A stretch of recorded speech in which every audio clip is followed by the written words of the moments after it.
ஸ்ரீ லவகுசா புராணம் 23ஆம் பகுதி. மகனே, எங்களுடன் பேச மாட்டாயா? உன் தாய் படும் வேதனை உனக்கு புரியவில்லையா?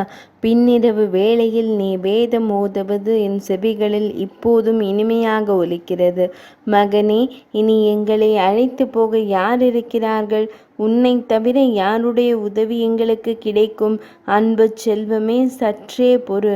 யமனுடைய ராஜ்யத்திற்கு உடனே போய்விடாதே. நாங்களும் உன்னோடு வருகிறோம்.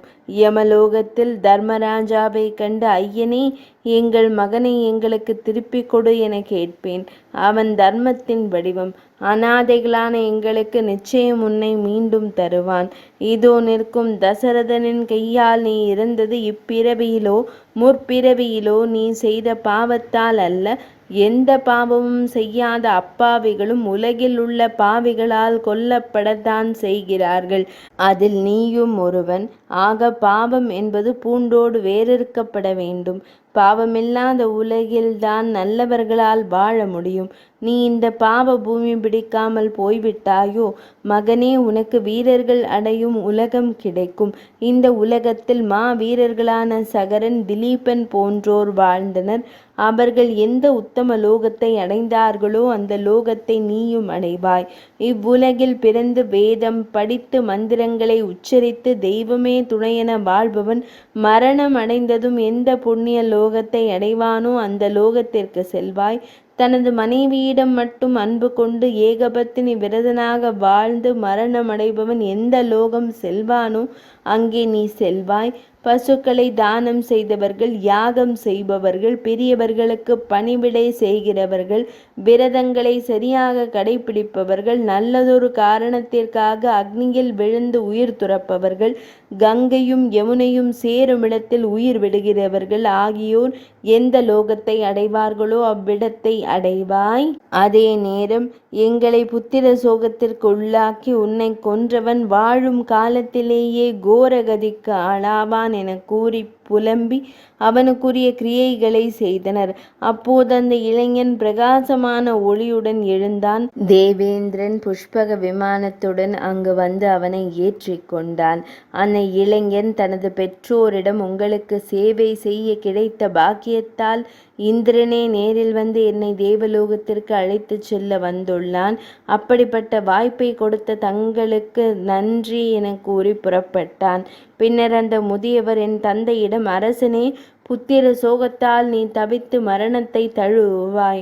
அதே நேரம் நீ அறியாமல் பாவம் செய்தவன் என்பதால் உன்னை கொலை பாவம் அணுகாது என கூறி கட்டைகளை அடுக்கி அக்னி மூட்டி தன் மனைவியுடன் இறங்கினார். அவர்கள் ஸ்வர்க்கம் சென்றனர். அதன் காரணமாக அவர் என்னை பிரிய வேண்டியதாயிற்று. பெற்றவர்கள் செய்த பாவம் பிள்ளைகளையும் தொடரும். நான் காட்டிலேயே உங்கள் அன்னை சீதையை பிரிந்தேன். துயரத்தில் தவித்தேன். ராவணனிடம் இருந்து மீட்ட பிறகு அவள் இலங்கையிலேயே தீக்குளித்து தன் கற்பு திறனை நிரூபித்தும் கூட அயோத்தியில் சிலர் நம்பாததால் மீண்டும் பிரிந்தேன். என்னால் உங்கள் சிறிய தந்தையான லக்ஷ்மண சுவாமியும் இல்லற சுகத்தை இழந்து என்னுடன் காட்டில் திரிந்தான். வாசலில் விடப்படும் பாதுகையை அரியாசனத்தில் ஏற்றினான் பரதன். சத்ருக்னனும் அவனுக்கு துணையாகவே இருந்தான் என்றார். குச்சலவர்கள் தாங்கள் தந்தைக்கு ஏற்பட்ட கதியை புரிந்து கொண்டனர். பின்னர் லவகுச்சரை அழைத்து கொண்டு ஸ்ரீ ராமபிரான் யாகசாலைக்கு சென்றார். யாகம் மிகச் சிறப்பாக நடந்து முடிந்தது. பின்னர் தன் மகன்களுக்கும் தம்பிமார்களின் குழந்தைகளுக்கும் தனி நாடுகள் அமைத்து கொடுப்பது பற்றிய யோசனையில் ஆழ்ந்தார் ஸ்ரீ ராமபிரான். அப்போது வாயிற்காவலன் வந்து நின்றான். மகாபிரபு, தங்களை காண ஒரு முனிவர் வந்திருக்கிறார். தாங்கள் அனுமதி அளித்தால் என்றதும் அவரை உடனே உள்ளே வரச் சொல் என்றார் ஸ்ரீ ராமபிரான். அந்த முனிவரின் தேஜஸை சொல்லால் விளக்க இயலாது. உதட்டிலே ஏதோ ஒரு விஷம புன்னகை. ஸ்ரீ ராமபிரான் அவரை வரவேற்று ஆசனத்தில் அமரச் சொன்னார். ஸ்ரீராமா, ஆசனத்தில் அமர்வது இருக்கட்டும், நான் யார் என்பதை முதலில் தெரிந்து கொள் என்றதும் சுவாமி, வீடு தேடி வந்தவர்கள் பகைவரே ஆயினும் அவர்களை உபசரிப்பது தர்மங்களில் ஒன்று. தாங்கள் தர்மமே வடிவமான முனிவர் என்று கூறும்போது தர்மமே என்பதை சற்று அழுத்தி உச்சரித்தார். வந்த முனிவருக்கு சந்தேகம். தன்னை யாரென பரம்பொருளின் அவதாரமான ஸ்ரீ ராமபிரான் கண்டுபிடித்து விட்டாரோ என்று. இருப்பினும் அந்த உணர்வை முகத்தில் காட்டாமல், ராமா, நான் பிரம்மனால் உன்னிடம் அனுப்பப்பட்ட தூதன். நீயும் நானும் தனிமையில் உரையாட வேண்டியுள்ளது. இவ்விடத்தில் நமக்கு பணி செய்ய ஒரு சேவகன் கூட இருக்கக்கூடாது.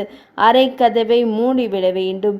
யாரேனும் உள்ளே வராமல் இருக்க வாசலில் தகுந்த காவலுக்கு ஏற்பாடு செய்ய வேண்டும்.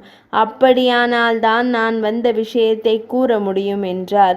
ஸ்ரீ ராமபிரான் முனிவரின் கட்டளையை உடனே ஏற்றார். லக்ஷ்மண சுவாமியை அழைத்தார். லக்ஷ்மணா, இந்த முனிவருடன் நான் முக்கிய ஆலோசனை செய்ய வேண்டியுள்ளது. இந்த அறைக்குள் யாரையும் விடாதே. காவலை பலப்படுத்து. நீயே தலைமை காவலனாக இருந்து உள்ளே யாரும் வராமல் பார்த்துக்கொள் என்றார்.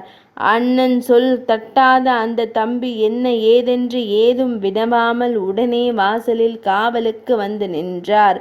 அப்போது அவரை தேடி வந்தது தீவினை. 23ஆம் பகுதி நிறைவடைந்தது.